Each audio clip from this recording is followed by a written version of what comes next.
Hi there, my name is Sky, and I wanted to come on today and speak about one of the most interesting rising signs, Capricorn rising, which is perhaps one of the more misunderstood rising signs. I did a complete series, a comprehensive series on the Ascendant in astrology. And within that, after doing every sign, somehow Capricorn rising got cut short, and I'd done an entire 15-minute channeling of that, and it didn't quite come all the way through. I think only 4 minutes of it ended up coming through. So yeah, Capricorn rising, staying very true to its Saturnian ideals of maybe being cut short or having some kind of limitation on time, did not get completely fleshed out. So here I am to talk individually about Capricorn rising. Thank you so much for joining me. Again, you can check below to find the Ascendant series. There's a little bit about Capricorn rising in that video as well, that I won't mention in this video because it's already been in that video. So check out that video to also get a precursor. I also have a moon series, which I went through every moon sign, as well as an ebook that delves into the moon, and that will all be linked below. So thank you so much for joining me. And yeah, let's talk a little bit about a very interesting ascendant, Capricorn rising. So this is one of the most powerful ascendants. It is the most mature of the cardinal signs that is placed into your area of projection, your area of pushing forward, your area of achievement in life. You see, the cardinal signs are all about forward momentum. They're all about forward power, upward mobility, and, striving, okay? And Capricorn is a little bit different than the other ones, than Aries, Libra, and Cancer, in the sense that it is a more understated sense of power. It is a more understated sense of forward motion. It's going to achieve that idea of striving in a way that almost goes underground or beneath the surface of how we might see it. So first and foremost, this ascendant is quite rarely what it seems. This ascendant is a bit covert and a bit, not visible to other people. So the true motivations, the true intentions, the realities of things can't actually really be found in Capricorn rising, which is antithetical to the ideal of Capricorn, because again, Capricorn is the 10th house. It is the most visible sign. It is the platform. But the way that the other signs orient themselves in the birth chart, again, check out my Ascendant video below. I talk all about how this works and what the Ascendant does to the birth chart and how this happens. So I won't go all into that here. But the way that Capricorn rising orients the birth chart makes for a sort of covert way of existence, and they sort of go through their life really working on that and seeing how that works for them as well. So we have a lot to talk about. I will go through some of the houses and just sort of talk intuitively about what I've seen in Capricorn rising and within my clients and within people around me. And one of the main things about this rising sign is age, okay? So we've put Saturn onto the rising sign, the energy of Saturn, and Saturn is all about age. It's all about time. So with time and age, this rising sign gets better. This rising sign really gets much more loved, much more respected, much more easygoing as it gets older, especially with each Saturn return. So at age 30, at age 60, at age 90, at age 120. I'm kidding. But maybe this rising sign just really levels up and gets a lot more power, a lot more wealth, a lot more respect, okay? So yeah, the early life can be a little bit challenging for Capricorn rising because, I don't know, it's very, what do I want to say? It's very noticeable. The power that these people have is very noticeable from early on. So as a young adult or a child or, even especially young adult, the period of young adult time in their life is very defining because they get into a weird power battle or a weird roundabout competitive thing, actually.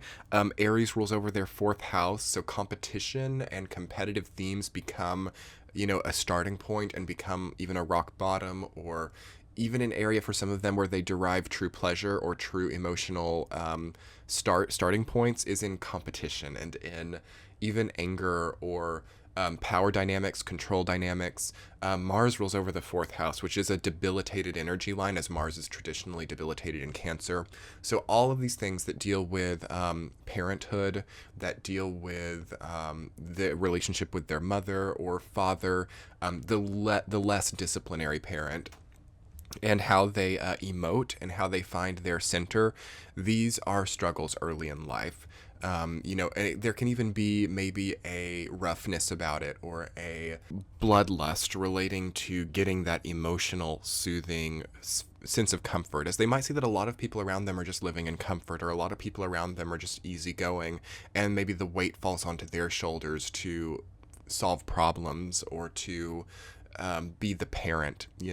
Maybe they're the parent of everybody to a degree, and everybody looks to a Capricorn rising to fix their problems, or to give them money, or to be the source of funding, whether that's money, energy, ideas.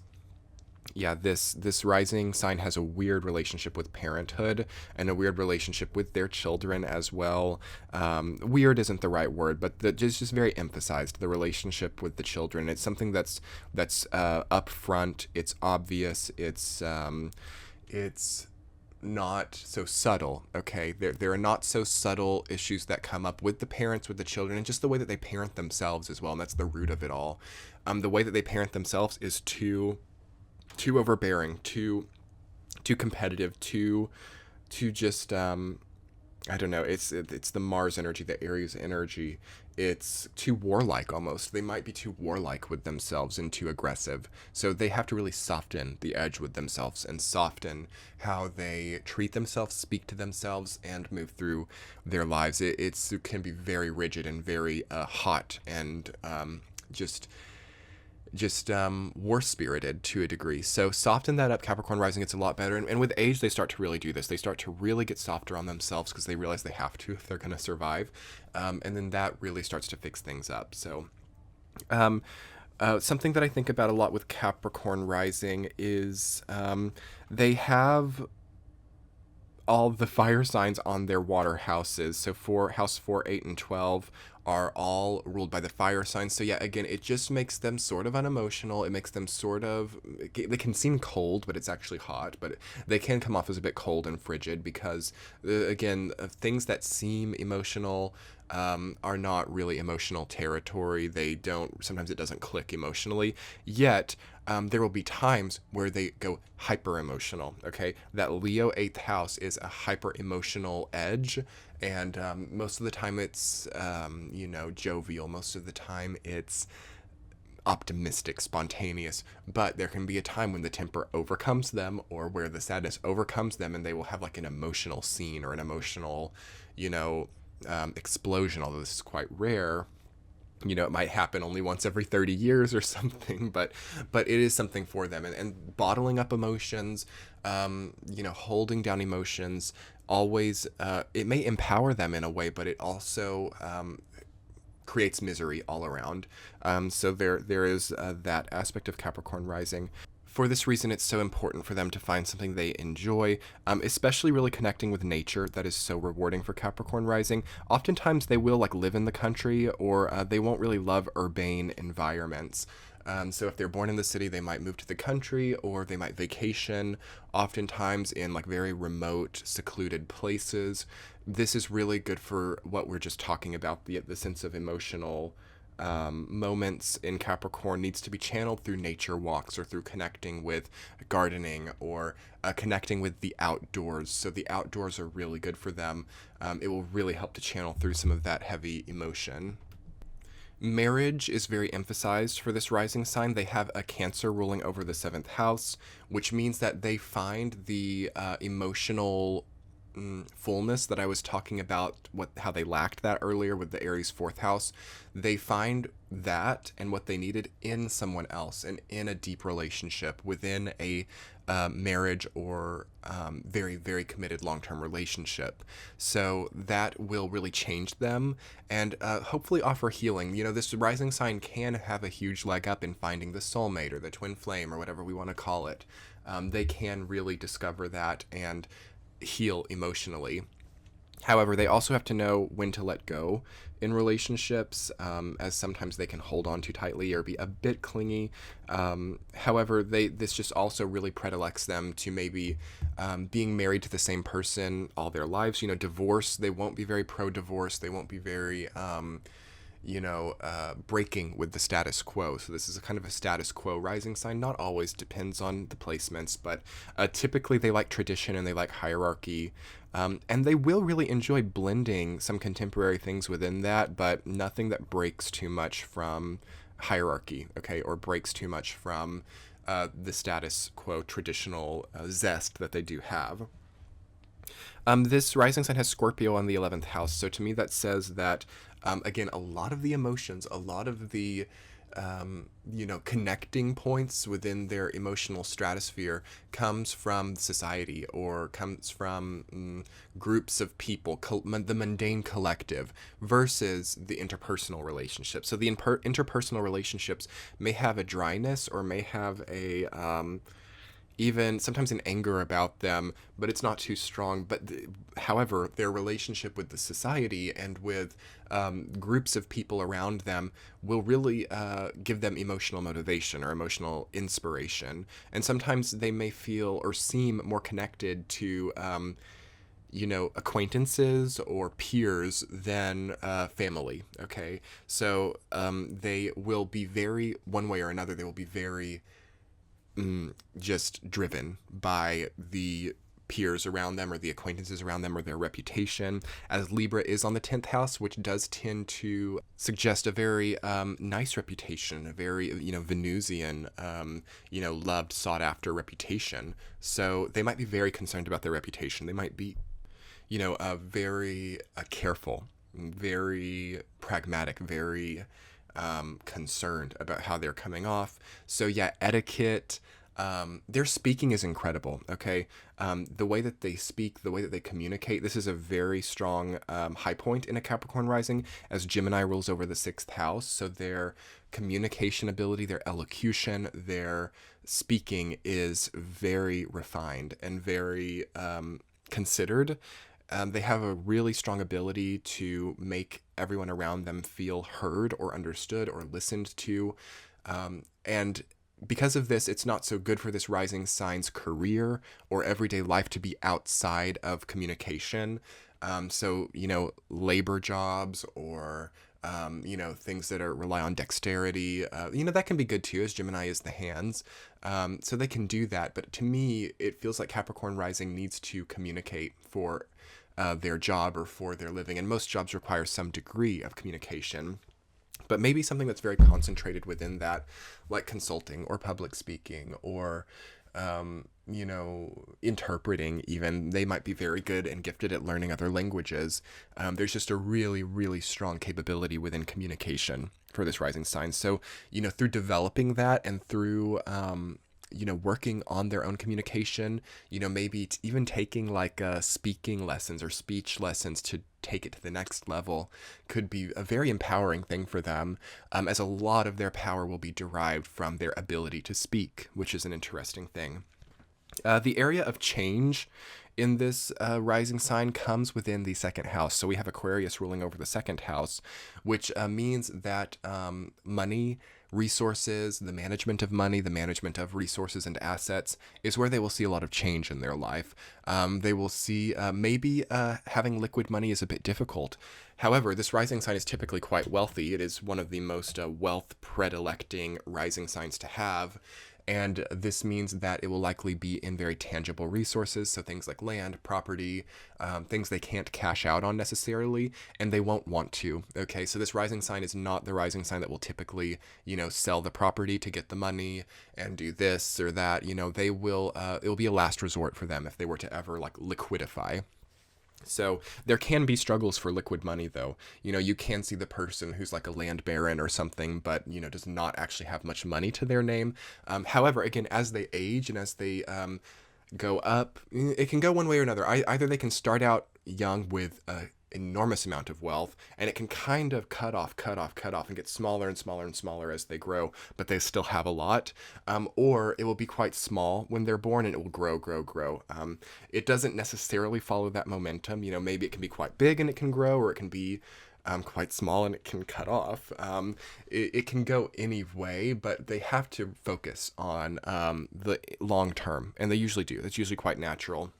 But there can usually be like a rags to riches or riches to rags, as again, Aquarius is about a sudden change or an unpredicted turn, and it falls into the second house, which is finance, and especially how tangible value turns liquid, okay?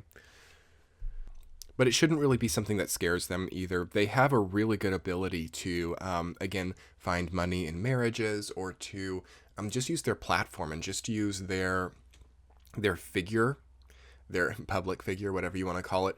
Again, Leo on the 8th house, opposite that Aquarius on the 2nd house. That axis, a big part of their life just deals with money, okay? Assets, resources. And that's not shallow either. Like some people might be like, oh, it's money, why? Because this actually deals with time. Beneath money is time, because this is not just about money, it's about how we spend. So how we spend time, money, energy. This is all the same energy line. So that's just very emphasized for Capricorn rising. What else do I want to talk about? They have Virgo on the 9th house. So again, always pursuing education is really good. Again, like elocution, just pursuing some type of lingual degree or grammar, secondary knowledge is so empowering for them.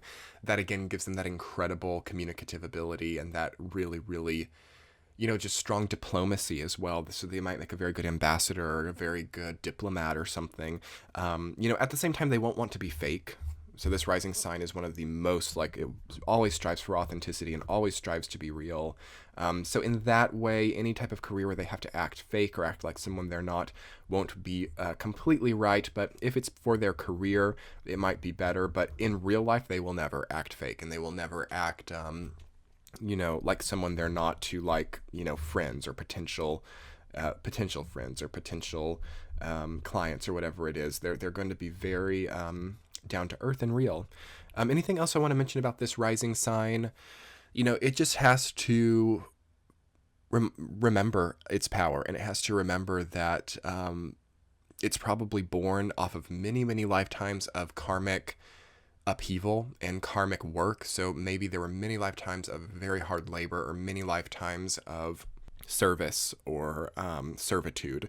So this lifetime, it's not that they don't necessarily serve in this lifetime, but they really do attract the vibe of being served, or of having a sense of power and duty and stuff like that. So again, like a lot of rulers, a lot of politicians, a lot of very wealthy people have Capricorn rising. So oddly enough, they do tend to incarnate into power lives, but not all of them. Again, there's going to be Capricorn risings in every single sector of life, but most of them can probably relate to the changes there, and how, maybe it started one way and then it changed, and maybe it's in the process of changing again, like, their status or their position in life, because that's what a lot of this person's life is about. However, I will say that the emotions and the emotional path is every bit as emphasized and every bit as strong for them. It's just going to be more internal and not so seen by the outside world, okay? But that's a really nice, soft growth that they can have just for themselves throughout their lives. So it's a really great rising sign. I hope that this video has helped you to understand more about it. And if you wanted to see the other rising signs and understand more about the just all of them, that video is linked below. I did a comprehensive full video on every single rising sign. I also have the same for the moon sign as well. Every single moon sign, comprehensive video, that will be linked below too. And thank you guys so much for being here. If this video resonated for you, hit that subscribe button and hit the like button to get this video out there. Let me know if you're a Capricorn rising how this was with a comment. We'll be talking later. Thank you so much for checking out this video. Bye.